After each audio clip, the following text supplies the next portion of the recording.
ಕೋಕರಿಸಲು ಮಾರಗತಿಗೆ ಬರಲಿ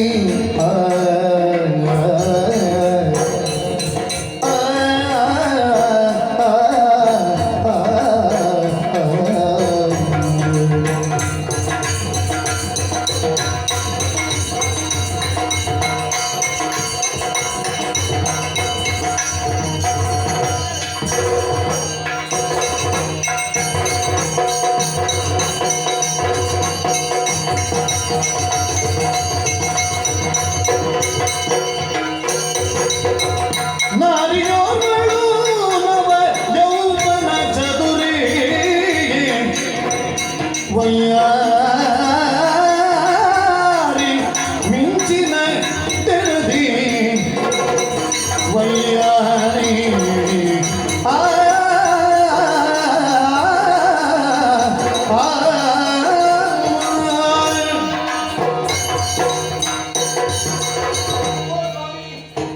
ನಮಸ್ಕಾರ. ನಮಸ್ಕಾರ. ನಮಸ್ಕಾರ ಕೊಟ್ಟದ್ದು ಹೌದು. ನಾ ಯಾರು ಅಂತ ಗೊತ್ತಾಯ್ತಾ ಹೇಳಿ? ಇಲ್ಲಪ್ಪ. ಸತ್ಯ ಗೊತ್ತಾಗಲಿಲ್ಲ? ಇಲ್ಲ. ಅಯ್ಯೋ ದೇವ್ರೆ, ಎಷ್ಟು ಸಲ ಆಗಿರಬಹುದು ನೀವು ಈ ಹೊಳೆಯನ್ನು ದಾಟಬೇಕು ಅಂತ ಇಲ್ಲಿಗೆ ಬಂದದ್ದು. ನಾನು ನಿಮ್ಮ ಬದುಕನ್ನೇ ದಾಟಿಸಿಕೊಟ್ಟಿರುವ ಅಂದ್ರೆ ಹೊಳೆ ದಾಟುವುದು ಅಂತ ಹೇಳಿದ್ರೆ ಏನು? ಹೊಳೆಯನ್ನು ದಾಟುವ ಹೊತ್ತಿಗೆ ದೋಣಿಯನ್ನು ಯಾರೇ ಏರಿದ್ರು ಕೂಡ ತಟವನ್ನು ಸೇರುತ್ತೇವೆ ಅನ್ನುವುದಕ್ಕೆ ಯಾವ ನಂಬಿಕೆಯೂ ಇಲ್ಲ.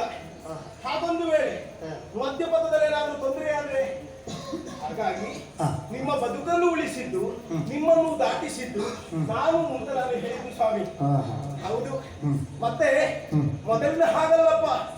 ಈಗ ನಮ್ಮ ಹತ್ತಿರಕ್ಕೆ ಬರುವವರೆಷ್ಟು ಮಂದಿಗಳು, ನಮ್ಮನ್ನು ಮಾತಾಡಿಸುವವರೆಷ್ಟು ಮಂದಿಗಳು. ಕಾರಣ ಉಂಟು. ಮೊದಲು ನಮ್ಮ ಹತ್ತಿರ ಬರ್ಲಿಕ್ಕೆ ಆಗ್ತಿರ್ಲಿಲ್ಲ. ಯಾಕೆ? ಮೈಯಿಂದ ಏನೋ ಒಂದು ದುರ್ನಾತ, ಅದು ಮತ್ಸ್ಯದ ವಾಸನೆ ಬರ್ತಾ ಇತ್ತಂತೆ. ಆ ಕಾರಣದಿಂದ ಯಾರೊಬ್ಬರು ಹತ್ತಿರ ಬರ್ತಾ ಇರಲಿಲ್ಲ.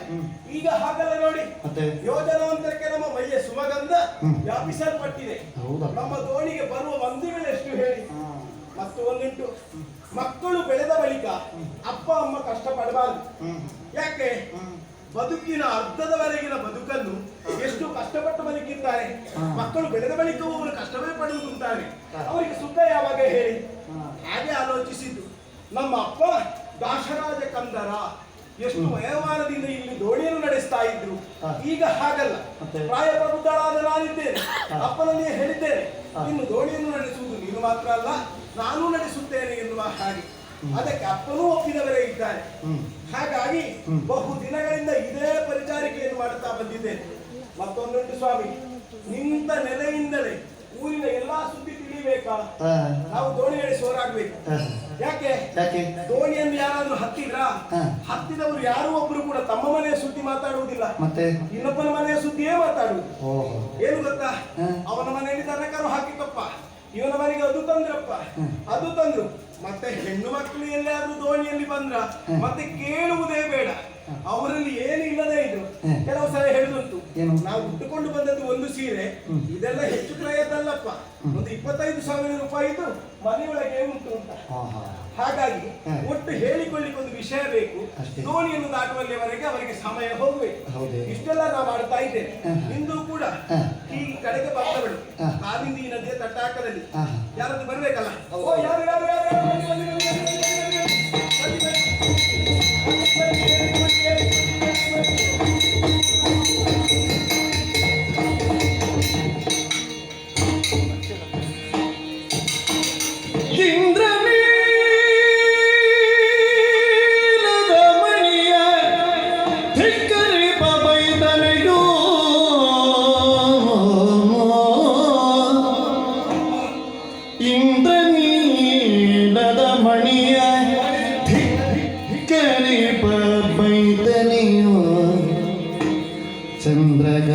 ಚಂದ್ರಗಾವಿಯ ವಸನಮನ್ನುಟ್ಟು ಚಂದ್ರಗಾವಿಯ ವಸನಮನ್ನುಟ್ಟು ತನ್ನ ನಯನೇತ್ರಿಗವ ಸೆಳೆಯುತ್ತಿಗ ತನ್ನ ನಯನೇಂದ್ರಿಯವ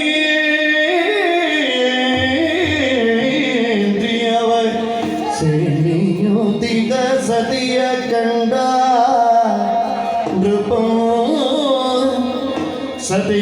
ಕಂಡಾಂದ್ರೂ ಸುಂದರಾಗಿ ಉಳಿದೆವು ಸುಂದರಾಗಿ ಉಳಿದೆವು ನೃಪನೋ ಕಲಗೀರವಾಣಿ ನೀನಾರಾತ್ಮ ಭವನು ಆರಾತ್ಮ ಭವನು ಓ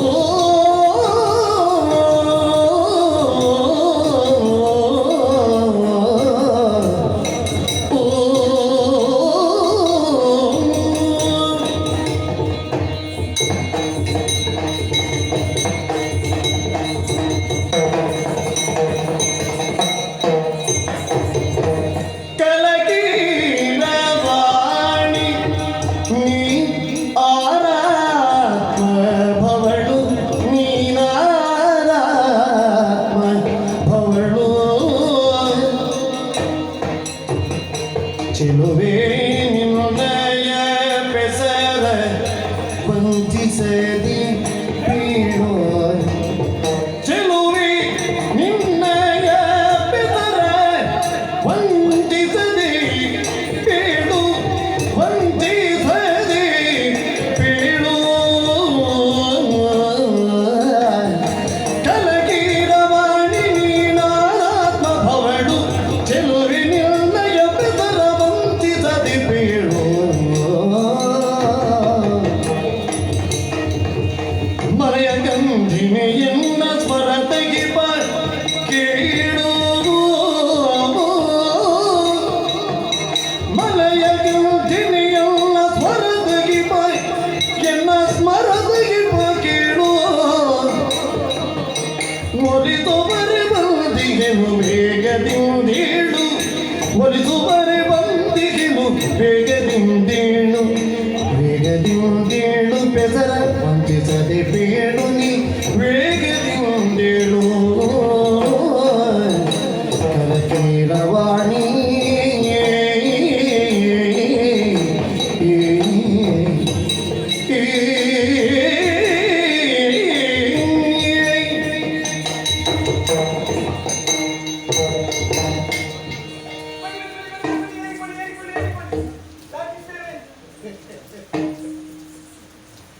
ದೋಣಿಯ ತುದಿಯಲ್ಲಿ ಹಾ ಕೈಯಲ್ಲಿ ಗುಟ್ಟನ್ನು ಹಿಡಿದು ಬನ್ನಿ ಬನ್ನಿ ಅಂತ ಕೂಗುತ್ತಾ ಇತ್ತು. ಹಾ ಆ ಕಡೆಯಿಂದ ಈ ಕಡೆಗೆ, ಹ್ಮ್ ಈ ಕಡೆಯಿಂದ ಆ ಕಡೆಗೆ ಹೋಗುವಂತಹ ಹಾ ಎಲ್ಲರನ್ನು ದಾಟಿಸ್ತಾ ಇತ್ತು. ಎಷ್ಟು ಮಂದಿಗಳು ಬರ್ತಾರೆ. ನಾವು ಹ್ಮ್ ಈ ದಡದಿಂದ ಆ ದಡಕ್ಕೆ ಹೋಗುವುದಕ್ಕೆ ಬಂದವನಲ್ಲ. ಮತ್ತೆ ನನ್ನನ್ನು ಆಕರ್ಷಿಸಿದವಳು ನೀನು.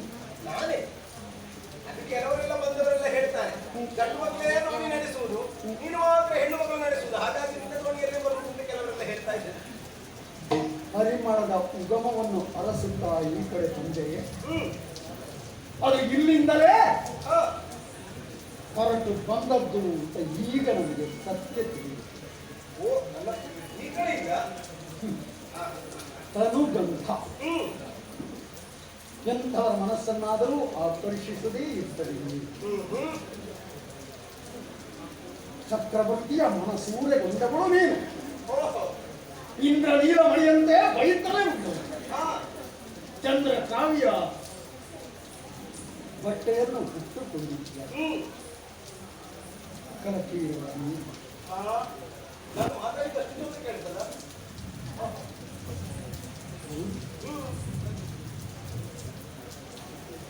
ನಿನ್ನ ಮಾತುಗಳು ಹ್ಮ್ ಇಂಪಾದ ಆಹಾ ನನ್ನ ಬಾಯಿಗೆ ಹಾ ಜೇನನ್ನು ಸುರಿದ ಹಾಗಾಗಿ ಒಳ್ಳೆ ರಸಿಕರು ನೀವು ಬಿಡಿ. ಜೇನಿನ ಸವಿಯೇನು ಅಂತ ಸವಿದವರಿಗೆ ಮಾತ್ರ ಗೊತ್ತು. ಹೌದು ಹಾಗೆ ಹ್ಮ್ ಕರ್ಣ ರಸಾಯನವಾದಂತಹ ನಿನ್ನ ಮಾತುಗಳು ನನಗೆ ಆನಂದವನ್ನು ಆಹಾ ಮಲಗಂತಿ ಹಾ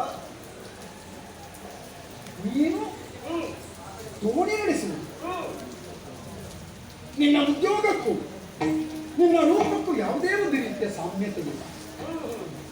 ನಿನ್ನ ಮಾತಿಗೂ ನಿನ್ನ ಕಾಯಕಕ್ಕೂ ಹೊಂದಾಣಿಕೆಯನ್ನು ನಾನು ಕಾಣ್ತಾ ಇಲ್ಲ. ಎಂತಹ ಅಧಿಕ ಪುರುಷರನ್ನಾದರೂ ಆಕರ್ಷಿಸುವಂತಹ ಸೌಂದರ್ಯದ ರೀತಿ ಎಂತಹ ಚತುರ ವಿಮರ್ಶಕನಿಗೂ ನಿನ್ನ ಸೌಂದರ್ಯದಲ್ಲಿ ಕಾಳಿನಷ್ಟು ಕೊರತೆಯನ್ನು ಕಂಡುಹಿಡಿಯುವುದಕ್ಕೆ ಸಾಧ್ಯತೆ. ಯಾರು ನಿನ್ನ ಹೆಸರೇನು? ನಿನ್ನನ್ನು ಪಡೆದ ತಂದೆ ತಾಯಿಗಳಿದ್ದಾರೆ. ನೀನು ನೆಲೆಸಿದಂತಹ ಆ ಸ್ಥಳವಾದರೂ ಯಾವುದು? ನಿನ್ನ ಸಮಸ್ತ ವಿಚಾರವನ್ನು ತಿಳಿಯಬೇಕು. ನಾನು ಯಾರು ಅಂತ ಹೇಳಬೇಕು ಅಂತ ನನ್ನ ಕುರಿತಾಗಿ ಯಾಕಾಗಿ ಕೇಳುವುದಿಲ್ಲವೋ? ನಿನ್ನನ್ನು ಕಂಡ ಕ್ಷಣ ನನ್ನ ಮನವೇನು ಸೂರ್ಯದಿಂದ ನಿನ್ನನ್ನು ಮದುವೆಯಾಗಬೇಕು ಅಂತ ನನ್ನ ಮನಸ್ಸು ಅಪಹರಿಸುತ್ತದೆ. ಆದ ಕಾರಣ ನನ್ನ ಮನವನ್ನು ಬೆಳಗುವುದಕ್ಕೆ ಮನ ಮಾಡ್ತೇನೆ. ಅಂಬಿಗೆ ನಿಂಗದಿಪನಾದ ಕಂಧರಾತ್ಮಜೆ ನಾನು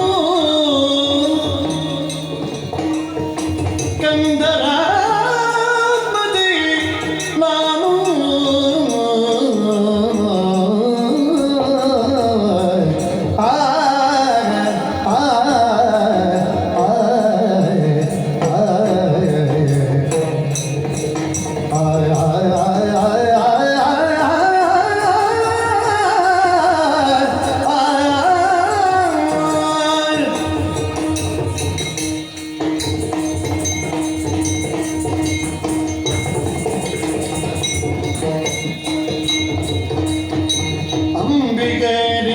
ಅಂಬಿಗರಿಂಗದಿಪನಾದ ಕಂಧರಾತ್ಮಜೆ ನಾನು ಕುಂಭಿನಿಯೊಳಗೆ ಯೋಜನ ಗಂಧೆಯೆಂಬ ನೀನು ಕುಂಭಿನಿಯೊಳಗೆ ಯೋಜನ ಗಂಧೆಯೆಂಬರು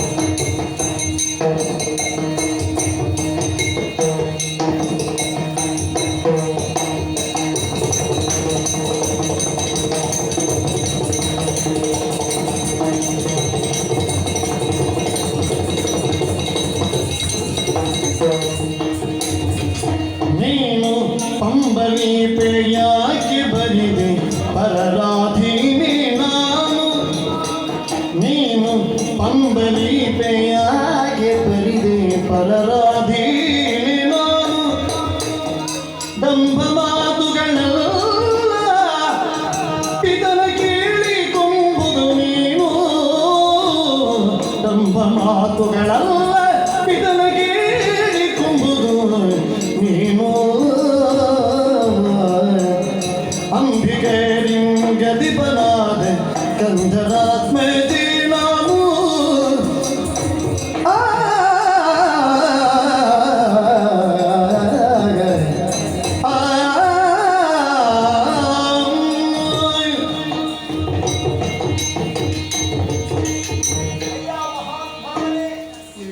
ಬಂದವರು ಯಾರು ನನ್ನ ಪರಿಚಯ ಕೇಳದೆ ಹೋಗುವವರೇ ಇಲ್ಲ. ನನ್ನ ತನುಗಂಧವನ್ನು ಆಗ್ರಾಣಿಸಿಯೋ ಏನು ಅವರ ಮನಸ್ಸನ್ನು ಈ ಕಡೆಗೆ ಸೆಳೆಯಲ್ಪಟ್ಟು ನನ್ನ ಕುರಿತಾಗಿ ಕೇಳ್ತಾ ಇರ್ತಾರೆ. ಹಾಗೆಲ್ಲ ಹೇಳಿಕೊಳ್ಳುವಷ್ಟೆಲ್ಲ ಇನ್ನುವಷ್ಟೆಲ್ಲ ನಮ್ಮದೇನು ವಿಚಾರಗಳಿಲ್ಲ ಬಿಡಿ. ಒಳ್ಳೆಯದು. ನೀವೇ ಕೆಲವರೆಲ್ಲ ಸತ್ಯವನ್ನು ಹೇಳಿಕೊಳ್ಳುವುದಿಲ್ಲ. ಹಾ ತಮ್ಮ ಪ್ರತಿಷ್ಠೆಯನ್ನು ಸ್ಥಾಪಿಸುವುದಕ್ಕಾಗಿ ಹಾ ಇಲ್ಲ ಸಲ್ಲದ್ದನ್ನೆಲ್ಲ ಆಡಿಕೊಂಡು ಆ ಮೂಲಕ ತಮ್ಮ ಕಾರ್ಯ ಸಾಧನೆಯನ್ನು ಮಾಡಿಕೊಳ್ತಾರೆ. ಹೌದಪ್ಪ. ಈಗ ನನಗೆಂತಹ ಯಾವುದೇ ಉಡುಗೊರೆಗಳನ್ನು ಪಡೆಯುವುದು ಅಥವಾ ಅಂತ ಆಶೋತ್ತರಗಳನ್ನು ಹೊಂದಿಯೋ ವ್ಯವಹಾರ ಮಾಡುವುದು ಅಲ್ಲವೇ ಇಲ್ಲ. ಯಾಕೆ ಕೇಳಿದ್ರೆ ನಮ್ಮ ಹೊಟ್ಟೆಪಾಡಿಗೆ ಏನು ಬೇಕು ಅಷ್ಟನ್ನು ಮಾಡುವುದಕ್ಕೆ ದೋಣಿಯನ್ನು ನಡೆಸ್ತೇವೆ, ಬಂದವರಿಂದ ಬೇಕಾದದನ್ನು ಪಡೆಯುತ್ತೇವೆ. ಮತ್ತೆ ಪರಿಚಯ ಕೇಳಿದವರಲ್ಲಿ ಹೇಳದೇ ಇರಬೇಕು ಅಂತ ಏನೂ ಇಲ್ಲ, ಹೇಳಿಕೊಳ್ಳುವುದರಲ್ಲಿ ತಪ್ಪಿಲ್ಲ. ಮತ್ತೆ ಯೋಗಾಯೋಗ್ಯತೆಯನ್ನು ಕಾಣುವಾಗ ನಿಮ್ಮಲ್ಲಿ ಹೇಳಿದ್ರೆ ನಮಗೆ ಯಾವ ಅಪಾಯವೂ ಇಲ್ಲ ಅಂತ ತಿಳಿಯುತ್ತೇನೆ. ನಿನ್ನ ಮಾನ ಪ್ರಾಣಕ್ಕೆ ನನ್ನಿಂದ ಯಾವುದೇ ರೀತಿಯ ಹಾನಿಯಾಗಲ್ಲ. ಸ್ವಾಮಿ, ಓ ಆ ಕಡೆಗೆ ನೋಡಿದ್ರ ಸಣ್ಣ ಸಣ್ಣ ಬಿಡಾರಗಳೆಲ್ಲ ಕಾಣ್ತಾ ಉಂಟಾ? ಗುಡಿಸಲು ಅದರ ಮಧ್ಯದಲ್ಲಿ ದೊಡ್ಡ ಮನೆಯೂ ಕಾಣ್ತಾ ಉಂಟಾ? ಕೆಲವು ಸಣ್ಣ ಗುಡಿಸಲುಗಳಿಗೂ ದೊಡ್ಡದಾಗ್ತದೆ. ಹೌದು. ಅಂದ್ರೆ ಅದೆಲ್ಲವೂ ಕೂಡ ಅಂಬಿಗರಿರುವ ಕೇಳಿ, ಅದು ಅಂಬಿಗರ ಕೇಳಿ. ಹೌದು, ಅಲ್ಲಿಗೂ ನಿನಗೂ ಏನು ಸಂಬಂಧ? ಸಂಬಂಧ ಉಂಟು. ಆ ಅಂಬಿಗರಿಗಳೆಲ್ಲವನ್ನು ಕೇಳುವಂತ ಆ ತಂಡದ ನಾಯಕ ನಾನೇ, ಅಂದ್ರೆ ಕಂದರ ನಾಮಕನೆಂಬವನು ಅಲ್ಲಿಯವನು ನಾಯಕ. ಹೌದು, ಅವನಿಗೂ ನಿನಗೂ ಏನು ಸಂಬಂಧ? ಆ ಕಂದರನ ಮಗಳು ನಾನು. ನಿನ್ನ ಹೆಸರು? ನನ್ನನ್ನು ಕೆಲವರು ಸತ್ಯವತಿ ಅಂತ ಕರೀತಾರೆ, ಕೆಲವರು ಕಾಳಿ ಅಂತ ಕರೀತಾರೆ, ಕೆಲವು ಸಲ ಇದಕ್ಕಿಂತ ಪೂರ್ವದಲ್ಲಿ ನನ್ನ ಮೈಯಿಂದ ಮತ್ಸ್ಯದ ಗಂಧ ಎನ್ನುವುದು ಹೊರಗೆ ಬರ್ತಾರೆ. ಆ ಕಾಲದಲ್ಲಿ ನನ್ನನ್ನು ಮತ್ಸ್ಯಗಂಧಿ ಅಂತ ಕರೀತಾ ಇದ್ರು. ಮಹಾತ್ಮರವರ ಅನುಗ್ರಹದಿಂದ ನಾನು ಯೋಜನೆ ಗಂಧಿ ಅಂತಾಗಿದ್ದೇನೆ. ಇದು ನನ್ನ ಪರಿಚಯ. ಮತ್ತೆ ನೀನು ಕೇಳಿದ ಮುಂದಿನ ಪ್ರಶ್ನೆ, ನನ್ನನ್ನು ಮದುವೆಯಾಗಕ್ಕೆ ನನ್ನ ಜೊತೆ ಬರ್ತೀಯಾ ಅಂತ ಕೇಳ್ತಾ ಇದ್ದೀನಿ. ಪುರುಷನಾದವನು ಒಬ್ಬ ಹೆಣ್ಣನ್ನು ಬಯಸಿದ್ರೆ ತಪ್ಪಲ್ಲ. ಹಾಗಂತ ನನ್ನ ಕುರಿತಾಗಿ ನೀನು ಆಲೋಚನೆ ಮಾಡಿದೆ. ಬಾಲ್ಯದಿಂದ ಇಲ್ಲಿವರೆಗೆ ಬೆಳೆಸಿದ ತಂದೆಯ ಮಾತನ್ನು ತಪ್ಪಿ ಯಾವತ್ತೂ ನಡೆಯಕೂಡದು. ಬದುಕು ತೋರಿಸಿದ ತಂದೆಯ ಆ ದಾರಿಯಲ್ಲಿ ನಡೀಬೇಕು ಅಂತ ಇರುವಳು. ಪರರಾಧೀನೆ ನಾನು. ನನ್ನನ್ನು ಬಯಸುವುದು ತಪ್ಪು. ತರುಣಿ ನಿರ್ಣಯ ಪಿತನು ಕೋಪಿಸನು ಗಿದಗಿ ಪರಿಚನ್ನ ವೇಗದುಳು ಸ್ಮರಣ ಸಂಗರಗೆ ಕರುಣದುಳು ಮನ ಮಾಡಿ ಬಾರಲ್ಲ ಪುರಗಿ ಹರಣಿಯಲು ಬಾಧಿಸುವೆ ಬರಿದೆ ಭ್ರಮೆಯಾಗಿ ತರುಣಿ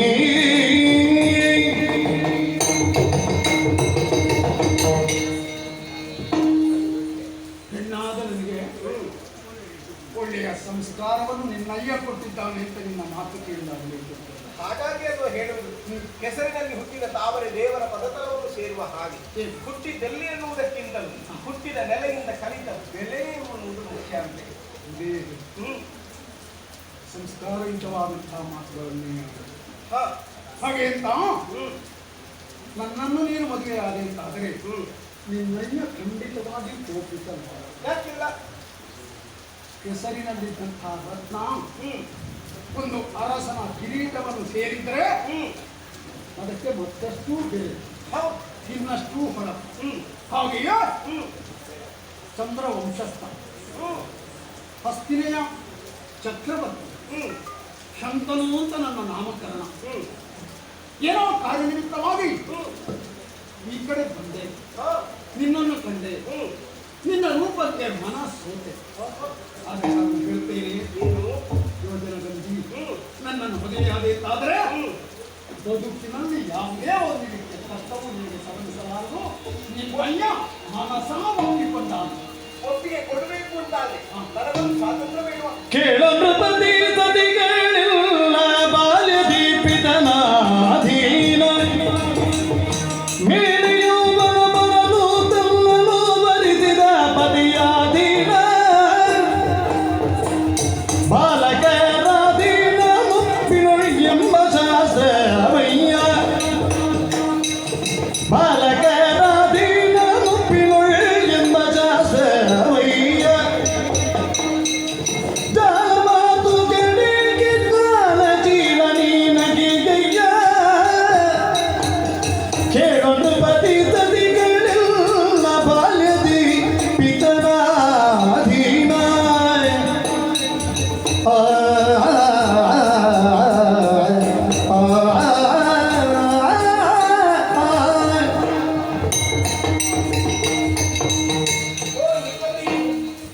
ಶಾಸ್ತ್ರ ಎಲ್ಲ ನಾನು ನಿಮಗೆ ಹೇಳಬೇಕಾದವಳಲ್ಲ.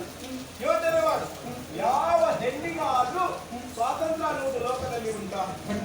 ಬಾಲ್ಯದಲ್ಲಿ ತಂದೆಯ ಅಧೀನ, ಯೌವನದಲ್ಲಿ ಗಂಡನ ಅಧೀನ, ಮುಪ್ಪಿನಲ್ಲಿ ಮಕ್ಕಳ ಅಧೀನ. ಹಾಗಾದ್ರೆ ಹೆಣ್ಣಾದವಳು ಎಲ್ಲ ಕಡೆಯಿಂದಲೂ ಪುರುಷನಾದವರ ಅಂಕಿಯಲ್ಲಿ ಇರಬೇಕಾದವಳು. ಸ್ತ್ರೀ ಸ್ವಾತಂತ್ರ್ಯ ಮನಸ್ಸಿ ಹೌದೇ ಹೌದಲ್ಲ?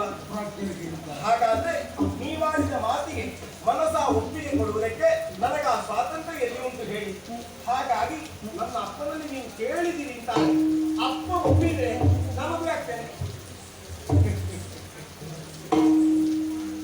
ಮದುವೆ ಎನ್ನುವುದು ಬರೀ ಒಂದೆರಡು ದಿನಕ್ಕೆ ಸುಖವನ್ನು ನಿರ್ವಹಿಸುವುದಕ್ಕೆ ಬದುಕಿನುದ್ದಕ್ಕೂ ಹೆಣ್ಣು ಗಂಡು ಒಬ್ಬರನ್ನೊಬ್ಬರು ಅರ್ಥ ಮಾಡಿಕೊಂಡು ಜೀವನ ಸಾಗಿಸುವಂತದ್ದು. ಹ್ಮ್.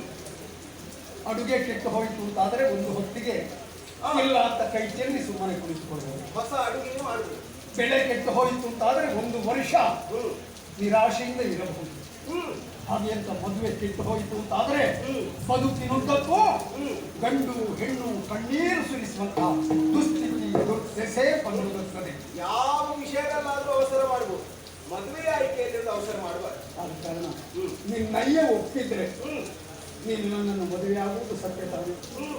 ಖಂಡಿತವಾಗಿ ಅಪ್ಪ ಒಪ್ಪಿದ್ರೆ ನಮಗೆ ಹಾಗಿದ್ರೆ ನಿನ್ನಯ್ಯ ಹೇಳಿದ್ದಾನೆ ಅಪ್ಪನಲ್ಲಿ ಅವನ ಅವನ